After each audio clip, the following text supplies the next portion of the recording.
In this video, I'll cover all the basics of accounting, starting with what accounting is, the accounting equation, the key terms like assets, liabilities, equity. I'll also walk you through the fundamental principles and assumptions that every accountant follows. I'll keep it simple and clear so you can follow along easily. Understanding these basics is important to make accounting easier. So watch till the end and you'll have a clear foundation for what's next. Without further ado, let's get started. So, what's accounting? Accounting is the process of identifying, recording, and communicating the financial activities of a business to help interested users make informed decisions. Identifying means recognizing important financial events like selling goods, purchasing equipment, or paying salaries. Not every event matters in accounting, only those that affect money and business operations. After identifying an event, it must be recorded systematically and in chronological order, meaning everything is written down in order it happens. This ensures accuracy. Also, everything is measured in money, so only transactions with a financial value are recorded. Communicating. Once recorded, the information is organized into financial reports and shared with those who need it. These reports help businesses and individuals understand the company's financial health and make better decisions. Because accounting helps people exchange financial information clearly, it's often called the language of business.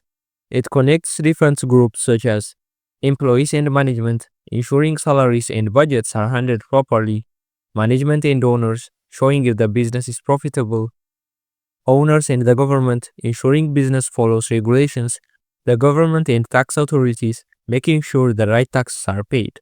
So, who uses accounting information? There are two main groups who use accounting information. They are internal and external users. Internal users are people within a business organization who uses financial information. This includes managers who use financial data to plan, control, and make decisions for the business, production supervisors, financial directors, company officers, marketing managers. They use managerial accounting for planning and decision making. For example, a factory manager might use financial reports to decide whether to buy new machines or repair old ones. External users are people outside the business organization who use accounting information. This includes investors like owners, shareholders, creditors like banks, lenders, suppliers, government agencies like tax authorities and regulators, customers, competitors. They rely on financial accounting to assess business performance. For example, a bank will review companies' financial records before approving a loan to see if the business financially is stable. Now let's focus on accounting standards. Every business must follow accounting rules to ensure financial reports are clear, accurate, and comparable. There are two major accounting standards, IFRS and GAAP. IFRS or International Financial Reporting Standards is set by IASB and used in most countries worldwide. It provides flexible principles-based guidelines that allow businesses to apply judgments in reporting. GAAP or Generally Accepted Accounting Principles is used in the United States and is set by FASB. GAAP is more rule-based and detailed, ensuring strict consistency in financial reporting. Although different, both standards aim to present financial information transparently so investors, creditors, and regulators can make informed decisions. Now let's move on to the key accounting principles. Accounting is built on several fundamental principles that guide how transactions are recorded and reported. The first fundamental principle is measurement principle.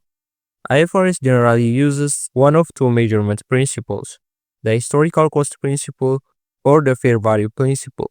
The historical cost principle states that assets must be recorded at their original purchase price, not their current market value. For example, if a company bought land for $50,000 years ago, it remains on the books at that price even if it's now worth $200,000. However, not all assets follow this rule.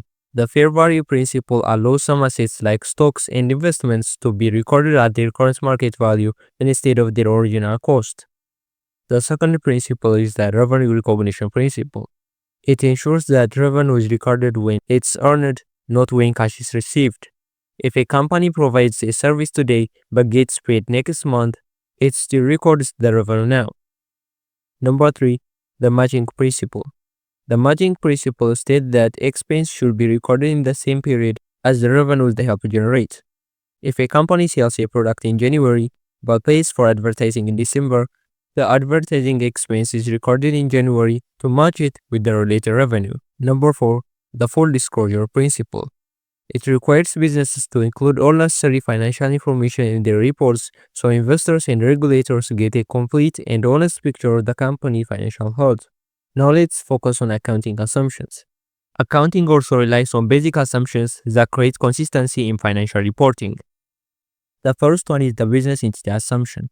It treats a business as separate from its owner. This means personal expenses and company finances must be recorded separately. The second fundamental accounting assumption is the going concern assumption. It assumes that a business will continue operating in the foreseeable future. This is why companies record assets at their long-term value, instead of assuming they will sell everything tomorrow. The third fundamental accounting assumption is the monetary unit assumption. It states that only transactions measurable in money are recorded. Things like employee skill level or brand reputation are important, but are not recorded in accounting. The fourth one is the time period assumption or periodicity assumption. It ensures that business activities are divided into fixed periods such as months, quarters, or years, making financial reports easier to compare over time. Let me show you some accounting career opportunities. The first one is public accounting. Accountants in this field focus on firms that provide services like auditing, tax preparation, and consulting. They help businesses and individuals manage their finance. For example, firms like Deloitte and EY hire public accountants to audit company finances. The second one is private accounting. These accountants work directly for companies, managing budgets, track expense, and prepare financial reports. A private accountant at Apple, for instance, ensures the company's financial records are accurate and compliant. The third one is governmental accounting.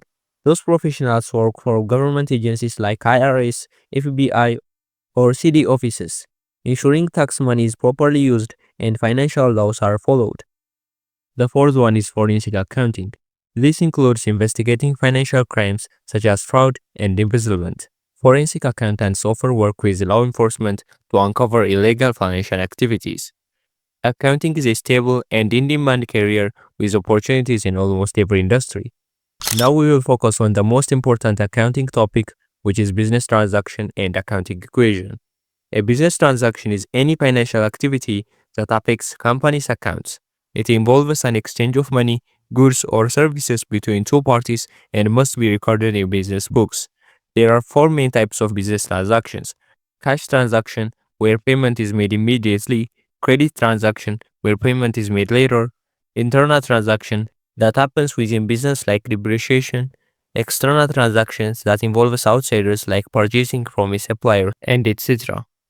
Examples of business transactions include buying and selling goods, paying salaries, taking a bank loan, paying rent. Every transaction impacts the financial position of a business and must be recorded accurately. Now let's focus on accounting equation. A business has three main financial elements: assets, liabilities, and owner's equity. This forms the foundation of the accounting equation. Assets are what a business owns and uses to generate income. They are classified into two types: current assets and non-current assets. Current assets include cash, accounts receivable, inventory, and short-term investments. Non-current assets include land, buildings, machinery, and patents. Liabilities are what a business owes to others. They are also classified into two types: current liabilities and non-current liabilities. Current liabilities include accounts payable, salaries payable, short-term loans, and tax payable. Non-current liabilities include long-term loans, bonds payable, and mortgage payable. Owner's equity is owner's claim on the business after liabilities are deducted. It includes capital contributions, retained earnings, and profits. The accounting equation represents the relationship between these elements. Asset is equal to liabilities plus owner's equity. This equation must always be balanced in accounting, ensuring accurate financial reporting. If you are an accounting, finance, economics, management, or any other business student, understanding this equation is very important. Next, watch this video on accounting cycle to learn how businesses record transactions step by step. Don't forget to like, share, and subscribe for more accounting lessons.